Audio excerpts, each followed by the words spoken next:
इंद्रसयवन्दियाणं तिहुवणहिदमहुर्विशद्वक्काणं हन्तातीदगुणाणं नमोजिणाणं जिदभवाणं। बोलिए श्री खजराज चंद्र प्रभु भगवान की जय। आचार्य श्री कुंद कुंद स्वामी की जय। हम सभी बड़े सौभाग्यशाली हैं जो हमें आचार्य कुंद कुंद स्वामी का महान ग्रंथ पंचास्तिकाय स्वाध्याय का सुअवसर मिल रहा है। हम सभी भक्ति भाव पूर्वक विनय के साथ इन गाथाओं के एक एक शब्द को प्राकृत भाषा की दृष्टि से समझने का प्रयास कर रहे हैं। हमारे 2 महाअधिकार पूर्ण हो चुके हैं और आज से तृतीय महाअधिकार जो कि मोक्ष मार्ग चूलिका के रूप में है वह प्रारंभ हो रहा है। आज हम इस वीडियो में 2 गाथाओं का अध्ययन करेंगे, क्रमशः गाथा क्रमांक 154 और 155। ये दोनों गाथाएं बहुत सरल तो नहीं कहेंगे, समझने लायक हैं और ऐसी कई भ्रांतियां जो हम पाले बैठे हैं सम्यक दर्शन, सम्यक ज्ञान, सम्यक चारित्र के विषय में, निश्चय रत्नत्रय के विषय में, वो हमें धीरे धीरे इस चूलिका के व्याख्यान में क्लियर हो जाएंगी। बहुत अच्छा विषय वर्णन यहाँ आचार्य कुंद कुंद स्वामी हमें प्रस्तुत कर रहे हैं। चलिए प्रारंभ करते हैं। गाथा क्रमांक 154। उच्चारण।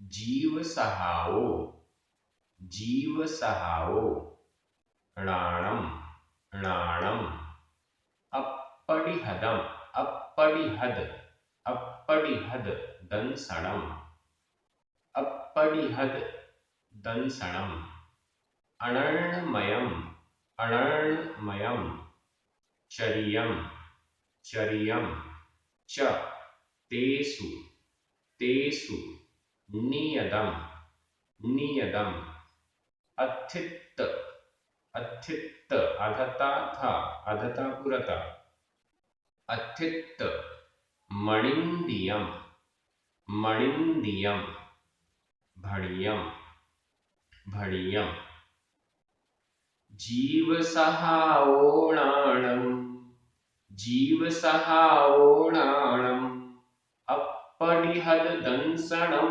अनर्णमयम, अपरिहद दंसणम अनर्णमयम, चरियम च तेषु नियदम, चरियम च तेषु नियदम, अथित्तमणिंदियम भणियम, अथित्तमणिंदियम भणियम। बहुत अच्छी गाथा है ये।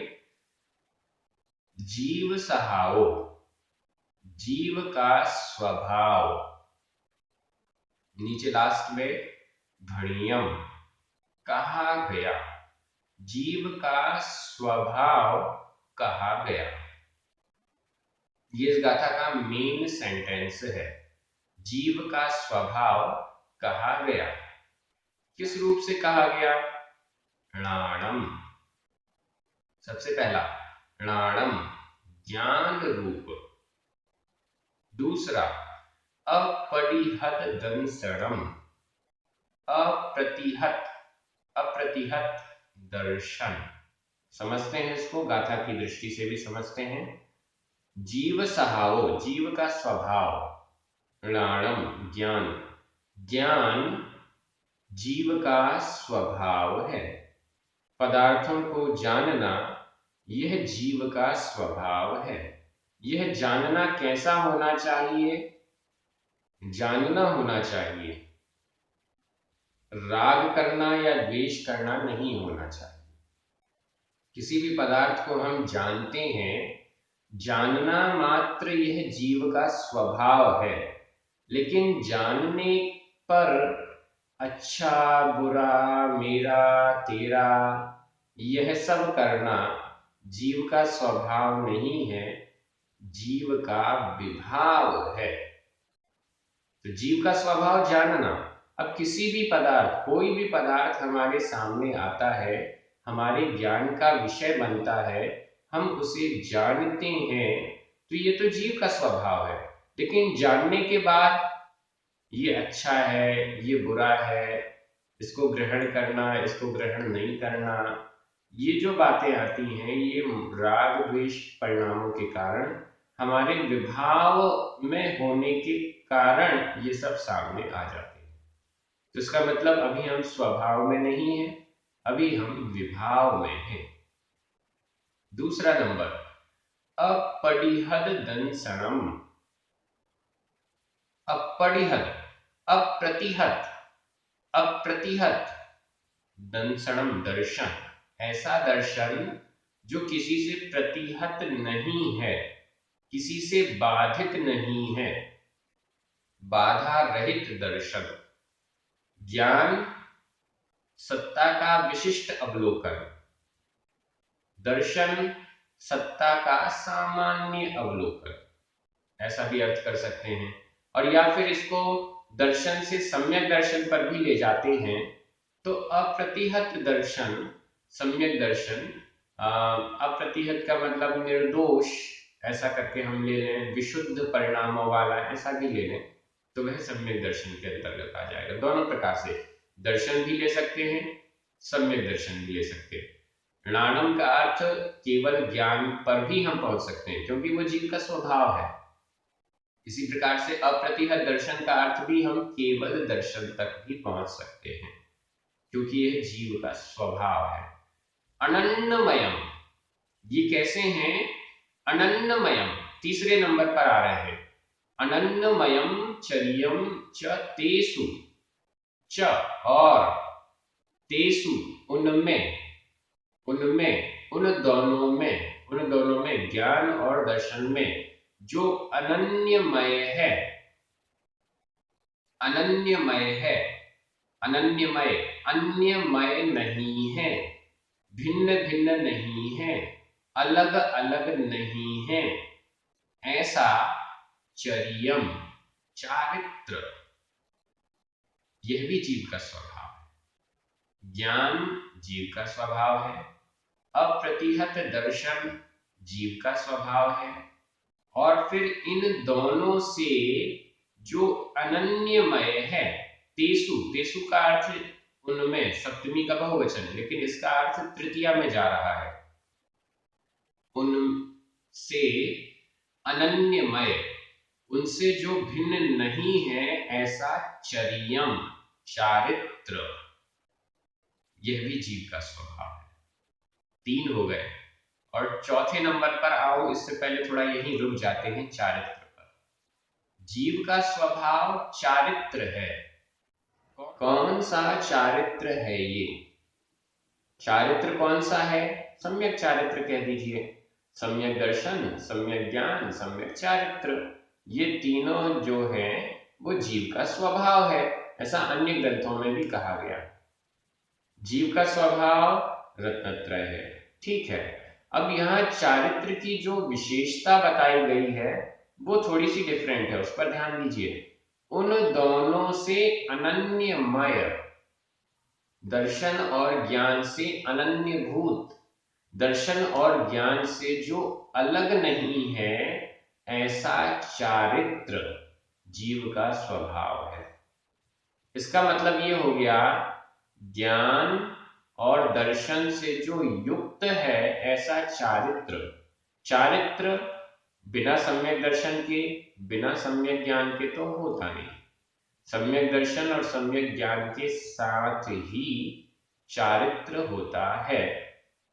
ऐसा चारित्र जो कि सम्यक दर्शन और सम्यक ज्ञान से सहित है, वह जीव का स्वभाव है। लेकिन अनन्यमय है, उसका हम भेद नहीं कर सकते। तो यहां पर 2 प्रकार के रत्नत्रय आचार्यों ने कहे हैं, भेद रत्नत्रय और अभेद रत्नत्रय। यहां पर अभेद रत्नत्रय को जीव का स्वभाव कहा जा रहा है। भेद रत्नत्रय को जीव का स्वभाव नहीं कहा, अभेद रत्नत्रय को जीव का स्वभाव कहा। ये भेद रत्नत्रय और अभेद रत्नत्रय को ही व्यवहार मोक्ष मार्ग और निश्चय मोक्ष मार्ग कहते हैं। भेद रत्नत्रय व्यवहार मोक्ष मार्ग, अभेद रत्नत्रय निश्चय मोक्ष मार्ग। अभेद रत्नत्रय और भेद रत्नत्रय में क्या अंतर है? जब सम्यक दर्शन अलग भिन्न है, सम्यक ज्ञान अलग है और सम्यक चारित्र अलग है, ये तीन हैं, तो ये कहलाता है भेद रत्नत्रय। लेकिन जब ये तीनों मिलकर एक हो गए, वही निश्चय सम्यक दर्शन है, वही निश्चय सम्यक ज्ञान है और वही निश्चय सम्यक चारित्र है। जब ये तीनों मिलकर एक हो गए तो वह निश्चय रत्नत्रय या अभेद रत्नत्रय कहलाता है। इसको कैसे समझें? तीन तार हैं, सम्यक दर्शन, सम्यक ज्ञान, सम्यक चारित्र, ये तीन तार हैं। इन तीन तारों को हमने एक दूसरे में घुमा घुमा कर मिक्सअप कर दिया। ये तीन हैं, एक से दिखाई दे रहे हैं, लेकिन फिर भी लाल, पीला और हरा, ये तीनों तार हमें अलग अलग रंग के एक दूसरे में रस्सी की तरह बंधे हुए दिखाई दे रहे हैं। यह है भेद रत्नत्रय। लेकिन जब इनको मिक्स कर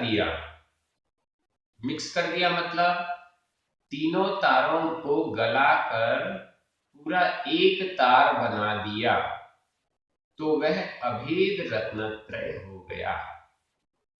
वह अभेद रत्नत्रय हो गया। मतलब अब हम इसमें लाल तार नहीं दिख रहा, पीला तार नहीं दिख रहा, हरा तार नहीं दिख रहा, ये तो पूरा एक ही दिख रहा है। वही लाल तार है, वही पीला है, वही हरा है, वही सम्यक दर्शन है, वही सम्यक ज्ञान है और वही सम्यक चारित्र है।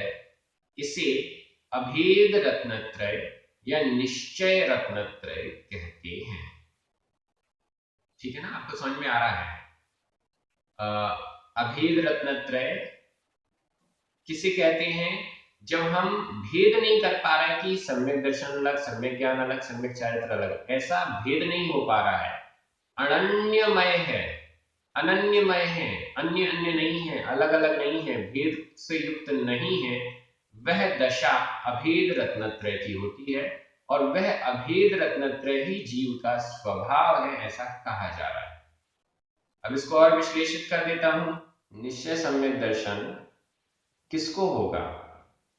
जिसके पास निश्चय सम्यक ज्ञान है और जिसके पास निश्चय सम्यक चारित्र है, उसको ही निश्चय सम्यक दर्शन माना जाएगा। जिसका अभेद रत्नत्रय है, उसको ही निश्चय सम्यक दर्शन माना जाएगा।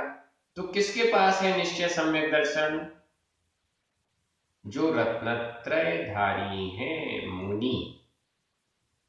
क्या यह निश्चय सम्यक दर्शन चौथे गुण स्थान में होगा,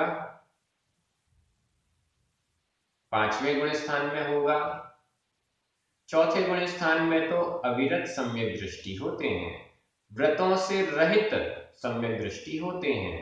तो चौथे गुण स्थान में जब व्रत नहीं है, चारित्र नहीं है, तो फिर निश्चय सम्यक दर्शन नहीं हो सकता, क्योंकि निश्चय सम्यक दर्शन तो निश्चय सम्यक चारित्र के साथ ही होता है। आज मैं दूसरी गाथा नहीं लूंगा, एक ही गाथा लूंगा। मन तो था दो गाथाओं का, लेकिन अब प्रकरण भेद रत्नत्रय और अभेद रत्नत्रय पे आ गया, तो इस पर 5-7 मिनट और लेकर इस वीडियो को कंप्लीट करेंगे। निश्चय सम्यक दर्शन निश्चय चारित्र के बिना नहीं हो सकता। चौथे गुण स्थान में चारित्र नहीं है, अविरति अवस्था है, व्रत नहीं है, तो चौथे गुण स्थान में निश्चय सम्यक दर्शन नहीं हो सकता है। लिख लीजिएगा, वीडियो को पॉज करके लिख लीजिएगा कि चौथे गुण स्थान में निश्चय सम्यक दर्शन नहीं हो सकता। पांचवें गुण स्थान में हो सकता है क्या? पांचवें गुण स्थान में भी नहीं होगा, क्योंकि पांचवें गुण स्थान में भी विरता विरत या संयता संयत अवस्था है। पूर्ण संयम या चारित्र तो पूर्णता को प्राप्त नहीं है, अपूर्ण है। देश चारित्र है, सकल चारित्र नहीं है। तो इस देश चारित्र के साथ भी निश्चय सम्यक दर्शन नहीं होगा। क्यों? क्योंकि निश्चय सम्यक चारित्र नहीं है, पांचवें गुण स्थान में भी नहीं मिला। अब आइए छठवें सातवें गुण स्थान और ऊपर वाले गुण स्थान। छठवें सातवें गुण स्थान में सम्यक दर्शन भी है, सम्यक ज्ञान भी है, सम्यक चारित्र भी है। जब मुनि महाराज प्रवृत्ति में है तो उनका भेद रत्नत्रय है, और जब वह निवृत्ति मार्ग पर हैं, आत्म ध्यान में लीन हो गए हैं या कथनचित शुद्धोपयोग में लीन हो गए हैं, ऐसी ध्यान अवस्था में अगर वो ध्यान अवस्था में एकाग्र हो जाते हैं, शुद्धोपयोग में लीन हो जाते हैं, तो वह उनकी अभेद रत्नत्रय से आगे बढ़कर भेद रत्नत्रय से आगे बढ़कर अभेद रत्नत्रय की प्राप्ति कहलाएगी। जिसके पास सम्यक दर्शन, सम्यक ज्ञान, सम्यक चारित्र ये तीन तार हैं, वो ही तो इन तीन तारों को मिलाकर एक कर सकता है। जिसके पास सम्यक चारित्र वाला तार है ही नहीं, तो वो मिलाएगा कैसे? तो मुनि महाराज हैं, जब वो ध्यान अवस्था में लीन होते हैं तो इस भेद रत्नत्रय को ही अभेद रत्नत्रय में कन्वर्ट करते हैं। द्रव्य संग्रह की गाथा आपको याद आ रही होगी, उसमें कहा गया ध्यान अवस्था में दोनों प्रकार के मोक्ष मार्ग को मुनि नियम से प्राप्त करते हैं। दोंडम पिमोक्ष हेयुम झाड़ी पावणदी मुनि नियमा तम्हा पयत्य चित्तो जूयम झाणम समवसे। तो वहां पर एकदम स्पष्ट किया, दोनों प्रकार के मोक्ष मार्ग को, व्यवहार मोक्ष मार्ग और निश्चय मोक्ष मार्ग, भेद रत्नत्रय और अभेद रत्नत्रय को मुनि नियम से ध्यान अवस्था में प्राप्त करते हैं। ध्यान अवस्था में नहीं है तो भेद रत्नत्रय की अवस्था चल रही है, और जब ध्यान अवस्था हो गई तो वह भेद रत्नत्रय से अभेद रत्नत्रय की ओर आगे बढ़ रहे हैं, ऐसा समझना चाहिए। तो जो अब चौथे गुण स्थान में निश्चय सम्यक दर्शन नहीं है, तो कौन सा सम्यक दर्शन है? फटाफट बोलिए ना। व्यवहार सम्यक दर्शन, व्यवहार सम्यक दर्शन, व्यवहार सम्यक ज्ञान और व्यवहार सम्यक चारित्र। चौथे गुण स्थान में व्यवहार सम्यक दर्शन और व्यवहार सम्यक ज्ञान। पांचवें गुण स्थान में व्यवहार सम्यक दर्शन, व्यवहार सम्यक ज्ञान और एक देश चारित्र। छठवें सातवें गुण स्थान में भेद रत्नत्रय की अवस्था में व्यवहार सम्यक दर्शन, व्यवहार सम्यक ज्ञान और व्यवहार सम्यक चारित्र। कुछ हमारे भाई ऐसे हैं जो व्यवहार सम्यक दर्शन को सम्यक दर्शन ही नहीं मानते। अरे वो तो झूठा है, वो तो ऐसा ही है। और कुछ तो उनके और बड़े भाई हैं, व्यवहार सम्यक दर्शन को पहले गुण स्थान में कहते हैं, बोलते हैं ये व्यवहार सम्यक दर्शन तो पहले ही गुण स्थान में हो जाता है और चौथे गुण स्थान में तो निश्चय सम्यक दर्शन होता है। आपको आज की यह व्याख्या निश्चय सम्यक दर्शन, व्यवहार सम्यक दर्शन और निश्चय चारित्र, व्यवहार चारित्र, भेद चारित्र, भेद रत्नत्रय, अभेद रत्नत्रय, इन सब के विषय में जो गोल मोल बातें की जाती हैं उसका स्पष्टीकरण हो रहा है। कई कई ऐसे मित्रगण हैं हमारे जो कि जब हम जयपुर में पढ़ते थे तो इन विषयों पर चर्चा होती थी। वो ये कहते थे कि चौथे गुण स्थान में निश्चय सम्यक दर्शन है और व्यवहार सम्यक दर्शन तो पहले ही गुण स्थान में हो जाता है। व्यवहार सम्यक दर्शन कोई सम्यक दर्शन थोड़े ही है, वो तो झूठा है, ये है वो है। भैया एकदम स्पष्ट समझिए, जैन दर्शन, जैन आगम में निश्चय रत्नत्रय, अभेद रत्नत्रय को छठवें सातवें गुण स्थान से पहले स्वीकार नहीं किया जा सकता है। और व्यवहार सम्यक चौथे गुण स्थान में तो व्यवहार सम्यक दर्शन है। और अगर इस व्यवहार सम्यक दर्शन को हम झूठा कह देंगे, असत्यार्थ कह देंगे, तो फिर क्या होगा? कुछ नहीं, चौथा गुण स्थान भी हटाना पड़ जाएगा। ऐसा नहीं है। व्यवहार सम्यक दर्शन भी सच्चा सम्यक दर्शन है, जो कि चौथे गुण स्थान से है। फिर आगे पांचवे आदि में। अब एक और प्रश्न इसमें जोड़ देता हूं मैं। 3 प्रकार के सम्यक दर्शन बताए, औपशमिक, छायिक और छायोपशमिक। औपशमिक सम्यक दर्शन, छायिक सम्यक दर्शन और छायोपशमिक सम्यक दर्शन। अब आपका प्रश्न है कि चौथे गुण स्थान में तो छायिक सम्यक दर्शन भी पाया जाता है। कई देव हैं, कई नारकी हैं जो छायिक सम्यक दृष्टि हैं, और देव और नारकियों का चौथे गुण स्थान से ऊपर तो गुण स्थान हो ही नहीं सकता। तो क्या यह छायिक सम्यक दर्शन भी व्यवहार सम्यक दर्शन है? क्या यह छायिक सम्यक दर्शन भी निश्चय सम्यक दर्शन नहीं है? बिल्कुल। ये सब प्रश्न लिखते जाइए, एक एक पॉइंट नोट करते जाइए। बिल्कुल, छायिक सम्यक दर्शन भी व्यवहार सम्यक दर्शन है, अगर वो भेद रत्नत्रय की अवस्था के साथ है। छायिक सम्यक दर्शन भी व्यवहार सम्यक दर्शन है यदि वो भेद रत्नत्रय या उससे नीचे की अवस्था में है।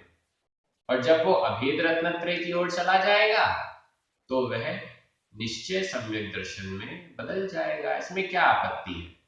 चौथे गुण स्थान वाला एक सम्यक दृष्टि जीव जिसने अभी व्रतों को धारण नहीं किया है, वो भी छायिक सम्यक दृष्टि हो सकता है, लेकिन उसका वह भी व्यवहार सम्यक दर्शन माना जाएगा। कोई प्रथमोपशम सम्यक दर्शन चौथे गुण स्थान में प्राप्त करता है या छायोपशमिक सम्यक दृष्टि भी है, तो वह भी चौथे गुण स्थान में, पांचवें गुण स्थान में तो नियम से व्यवहार सम्यक दर्शन के साथ है। अब अगला प्रश्न, क्या छायोपशमिक सम्यक दर्शन भी निश्चय सम्यक दर्शन हो सकता है? बिल्कुल हो सकता है।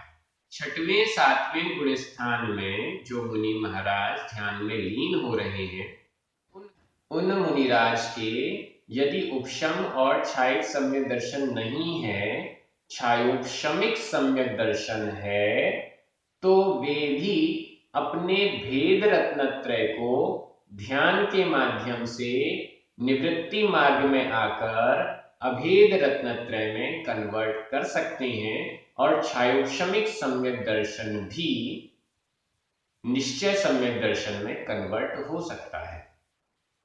जब मुनि महाराज, ये तो वर्तमान पंचम काल में भी संभव है, जब मुनि महाराज चौथे काल की बात करें, उपशम श्रेणी या छपक श्रेणी में आरूढ़ होते हैं, तो छायोपशमिक सम्यक दर्शन के साथ श्रेणी आरोहण नहीं होता, या तो द्वितीयोपशम होगा उपशम श्रेणी के लिए, छायिक सम्यक दर्शन के साथ भी उपशम श्रेणी चढ़ सकते हैं, तो द्वितीयोपशम सम्यक दर्शन होगा, या फिर छायिक सम्यक दर्शन। इसके ऊपर मतलब 8वें से ऊपर वाले गुण स्थान में निश्चय सम्यक दर्शन, औपशमिक और छायिक सम्यक दर्शन ही इसमें कन्वर्ट हो सकता है। ये हमें थोड़ा डिफरेंस समझना चाहिए। मुझे बड़ा आनंद आ रहा है ये व्याख्याएं करने में और इस पर चिंतन करने में आपके साथ बैठकर। तो बहुत सारी बातें आज सामने आई। जो जो पॉइंट्स आपने अपनी डायरी में, कॉपी में नोट किए हैं, वो आप कमेंट्स में भी जरूर लिखें, जिससे बाकी लोगों को भी वो पॉइंट आपके सामने आ सकें, और उस पर अगर कोई बात होगी तो चर्चा कमेंट में भी की जाएगी।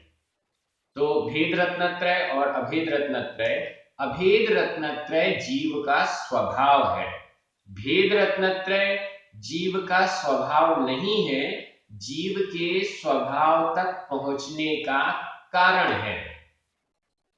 व्यवहार मोक्ष मार्ग को कारण कहा गया, निश्चय मोक्ष मार्ग को कार्य कहा गया। भेद रत्नत्रय यह कारण है और अभेद रत्नत्रय यह कार्य है। व्यवहार सम्यक दर्शन, व्यवहार सम्यक ज्ञान और व्यवहार सम्यक चारित्र यह कारण है, और निश्चय सम्यक दर्शन ज्ञान चारित्र यह कार्य है। कारण से ही कार्य की प्राप्ति होती है। इस दृष्टि से व्यवहार रत्नत्रय पुरुषार्थ पूर्वक प्राप्त करने योग्य है, और इसके बाद इस व्यवहार रत्नत्रय के द्वारा साधना करते हुए निश्चय रत्नत्रय की ओर, अभेद रत्नत्रय की ओर जाना, यह जीव का स्वभाव हो जाएगा। और एक चीज और रह गई, आगे कुछ शब्द और बाकी है। चरियम चतेसु, ये जो चारित्र है जो कि अनन्य है, वह भी जीव का स्वभाव हुआ। अब इसके बाद नियदम अथित्तमणिंदियम, संधि विच्छेद कर लीजिए। अथित्तम अधमा, अणिंदियम अधमा और अ मिलकर मा पूरा हो गया। अथित्तम अस्तित्व, अणिंदियम अनिंदित, अनिंदित अनिंदियम अनिंदित, अनिंदित निंदा से रहित, दोषों से रहित। अब यह अनिंदित अनिंदित शब्द ज्ञान में, दर्शन में, चारित्र में और अस्तित्व में, सभी में हम विशेषण के रूप में लगा सकते हैं। चारित्र कैसा? अनिंदित, जिसकी कोई निंदा नहीं कर सकता, जिसमें कोई दोष नहीं है, क्योंकि निश्चय सम्यक चारित्र की चर्चा है। वैसे ही निर्दोष है, राग द्वेष परिणामों से पूर्णतः रहित, ऐसा वह निश्चय सम्यक चारित्र, निश्चय सम्यक ज्ञान, निश्चय सम्यक दर्शन, ऐसा समझ लीजिए। अत्युत्तम अस्तित्व, नियतम नियत अस्तित्व, निश्चित अस्तित्व, नित्य अस्तित्व वाला, और वह अस्तित्व भी कैसा? अनिंदित, राग द्वेष से रहित, विभाव परिणाम, अशुद्ध परिणामों से रहित अस्तित्व, यह जीव का स्वभाव है, ऐसा भणियम कहा गया है। आगे इसी स्वभाव को तो मोक्ष मार्ग कहा है, इसी स्वभाव को ही मोक्ष का कारण कहा है। ये सब आगे की गाथाओं में वर्णन आएगा। मुझे लगता है ये गाथा बहुत अच्छे से आपको समझ में आई, और इससे जुड़े हुए कई विषय आपको समझ में आए होंगे। एक बार फिर से गाथा का अर्थ मैं एक एक शब्द से कर रहा हूं, आपकी नजर तुरंत प्राकृत शब्दों पर जाएगी। जीव का स्वभाव ज्ञान, अप्रतिहत दर्शन, दोनों से अनन्यभूत चारित्र और नित्य अनिंदित अस्तित्व कहा गया, भणियम कहा गया। व्याकरण की दृष्टि से भणियम यह भूतकालिक कृदंत का अनियमित प्रयोग है। तेसु सप्तमी विभक्ति का बहुवचन है, और इसके अलावा सभी शब्दों में प्रथमा विभक्ति का एक वचन है। जीव सहावो, णाणम, दंसणम, अनंडमयम, चर्यम, सब में प्रथमा विभक्ति का एक वचन है। इस प्रकार से आज की इस गाथा का बहुत अच्छे से अर्थ हो गया, आप सभी को समझ में आया होगा, और आप सभी परीक्षा की तैयारी भी कर रहे हैं, गाथाओं को याद भी कर रहे हैं। बहुत जल्दी परीक्षा की तिथि घोषित की जाएगी, आप सभी को समय भी दिया जाएगा, क्योंकि ग्रंथ बहुत लंबा है, थोड़ा सा कठिन है, आपको रिवीजन करने में बहुत टाइम भी लग रहा होगा। एक एक वीडियो आप दोबारा देख रहे हैं, और उसमें से नोट्स भी बना रहे हैं। जो समझ में नहीं आ रहा है वो शंकाएं आप मुझ तक भेज भी रहे हैं। ये सब कार्य बहुत अच्छे से चल रहा है। जिन पुण्यार्जकों के स्पॉन्सर्स के निमित्त से ये कार्य यूट्यूब पर और प्राकृत ऐप पर परमानेंट हो रहा है, उनको भी बहुत बहुत धन्यवाद। सभी को जय जिनेन्द्र, जिनवाणी माता की जय।